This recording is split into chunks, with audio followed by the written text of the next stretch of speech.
Hello students, देखिए यहाँ पर एनएलएम की एक और स्टैंडर्ड प्रॉब्लम्स की हम बात करते हैं। काफ़ी अच्छा प्रॉब्लम है ये, ठीक है। देखिए यहाँ पर क्या दे रखा है हमारे पास, BOC दो वेज दे रखे हैं और उसके ऊपर ए क्या दे रखा है, प्लैंक दे रखा है, ठीक है ना। अब ये क्या होता है कि ये जो प्लैंक है, ये प्लैंक डाउनवर्ड डायरेक्शन में नीचे आता है। इसका एक्सेलरेशन में नीचे मान लेता हूँ कितना, स्मॉल a। अगर ये प्लैंक नीचे आ रहा है तो ये दोनों वेज कैसे जाएंगे, हॉरिजॉन्टली इस साइड से मूव करेंगे, ठीक है ना। तो इसका एक्सेलरेशन कितना माना, कैपिटल A, और इसका एक्सेलरेशन में हमने कितना माना, कैपिटल A मान लिया। भाई प्लैंक कहाँ आ रहा है आपका, नीचे आ रहा है, तो प्लैंक अगर नीचे आएगा तो दोनों वेज हॉरिजॉन्टली ऐसे मूव करेंगे, ठीक है ना। इसका मास भी कैपिटल A में, इसका मास भी कैपिटल A में, और प्लैंक का मास कितना दे रखा है हमारे पास, स्मॉल m दे रखा है। स्मॉल m नीचे आता है, ये दोनों कैसे करें, हॉरिजॉन्टली जाएंगे, तो इस टाइप से जाएगा। ऊपर वाला नीचे आएगा तो नीचे वाला इस टाइप से हॉरिजॉन्टली मूव कर जाएगा। हमें क्या बताना है, ये जो कैपिटल A है इसका वैल्यू बताना है कि what is the acceleration of the ways, ये हमें बताना है। क्लियर। तो सबसे पहले इसके फ्री बॉडी डायग्राम का एनालिसिस कर लेते हैं। अब देखिए यहाँ पर क्या है बेटा, ये जो कॉन्टेक्स्ट है कैसा आ रहा है कि ये हॉरिजॉन्टल सरफेस पर जो प्लैंक है वो कुछ इस टाइप से, इस टाइप से हो गया। और यहाँ बात करूँ तो यहाँ पर भी आपका प्लैंक कुछ इस पैटर्न में आएगा, है ना। इनके बीच में कांटेक्ट क्या रहेगा, बना रहेगा। अब कांटेक्ट बना रहने के लिए भी हमें क्या चाहिए, कुछ रिएक्शंस, मतलब नॉर्मल इस पर लगा रहना चाहिए। तो हम क्या करते हैं, नॉर्मल को बैलेंस कर लेते हैं। यहाँ पर जो नॉर्मल लगेगा वो लगेगा N1 इधर, ठीक है। और देखिए मास तीनों का क्या है, सेम है, मास सेम है, सॉरी इन दोनों का मास सेम है। तो यहाँ पर भी जो नॉर्मल एक्ट होगा इधर, इस ये नॉर्मल और ये जो नॉर्मल लगेगा, ये दोनों नॉर्मल भी क्या रहेंगे बेटा, सेम रहेंगे। इसके कंपोनेंट कर लेते हैं। ये नॉर्मल है, अगर ये एंगल हमने मान लिया थीटा, ये भी मान लिया थीटा, तो इसके हिसाब से ये अपवर्ड एंगल कितना हो जाएगा, थीटा हो जाएगा, और इसका ये अपवर्ड एंगल भी कितना हो जाएगा, थीटा हो जाएगा। Got my point. तो यहाँ पर इसको मैं फ्रीली ऐसे समझा देता हूँ। देखिए यहाँ पर कैसा हो जाएगा बेटा, ये प्लेटफॉर्म है, एक नॉर्मल आपका यहाँ लग रहा है N1, और ये एंगल हमारे पास कितना हो गया, दिस इज थीटा। तो इस N1 का ये कंपोनेंट कितना हो जाएगा, N1 cos theta, and this component N1 sin theta हो जाएगा। अगेन इस वाले वेज की बात करूँ तो ये वाले वेज पर क्या हो जाएगा, ये आपका हो जाएगा N1, ये एंगल आपका कितना आ गया, थीटा, तो हो जाएगा N1 cos थीटा, और आपका ये कंपोनेंट कितना हो जाएगा, N1 sin थीटा, ठीक है। अब ये जो वेज है, इस वेज का mg यहाँ पर भी लग रहा है बेटा, नीचे स्मॉल mg, इस वेज का स्मॉल mg यहाँ पर भी लग रहा है, ठीक है ना। नीचे क्या लग रहा है, स्मॉल mg लग रहा है। ये a एक्सेलरेशन से कहाँ आ रहा है, नीचे आ रहा है। देखिए तो पहले तो मैं इसका इस स्मॉल a और कैपिटल A में रिलेशन निकाल लेता हूँ।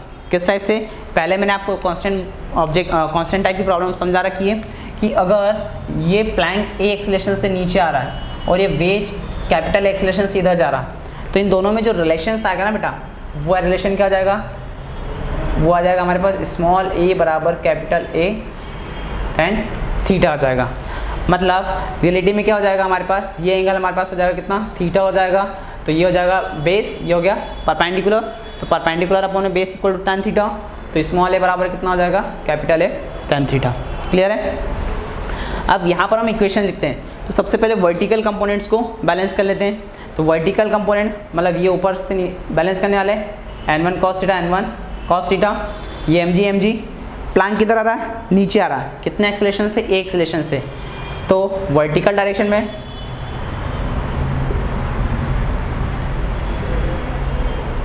अगर मैं वर्टिकल डायरेक्शन में बात करूं तो ऊपर तो दो कंपोनेंट लग रहे हैं, नीचे mg लग रहा है, ब्लॉक कहाँ आ रहा है, नीचे आ रहा है, तो नीचे वाला मास ज़्यादा होगा। तो this is mg minus 2n1 cos theta equal to m into small है, ठीक है ना। इसका एक्सेलरेशन कितना माना हमने, नीचे आने का एक्सेलरेशन माना स्मॉल है, ये आ गया। सेकंड बात करते हैं हॉरिजॉन्टल कंपोनेंट की। तो देखिए यहाँ पर N1 sin थीटा, ये भी N1 sin थीटा लग रहा है, दोनों एक दूसरे डायरेक्शन में लग रहे हैं, कैंसिल आउट करेंगे।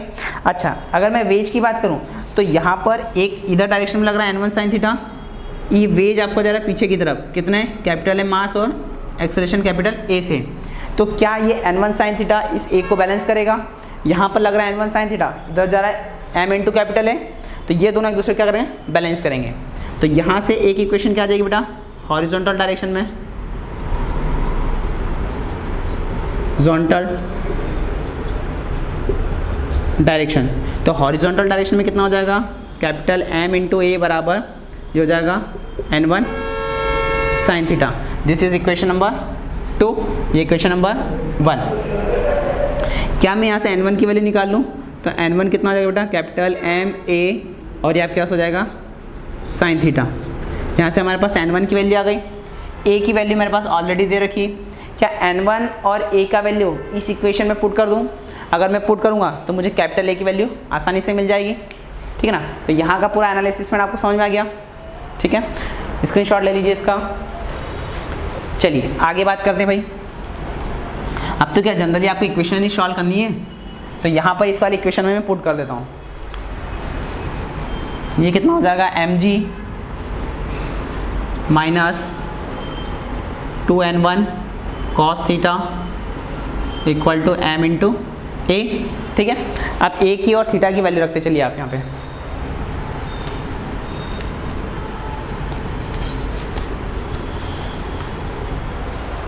चलिए ये कितना आ गया आपके पास, ये आया था स्मॉल mg माइनस 2। n1 की वैल्यू बेटे कितनी रखी है, n1 हमारे पास आता कैपिटल M A अपॉन में साइन थीटा और ये कितना आ जाएगा आपके पास कॉस थीटा इक्वल टू यहाँ से कितना आ जाएगा स्मॉल m, ठीक है ना।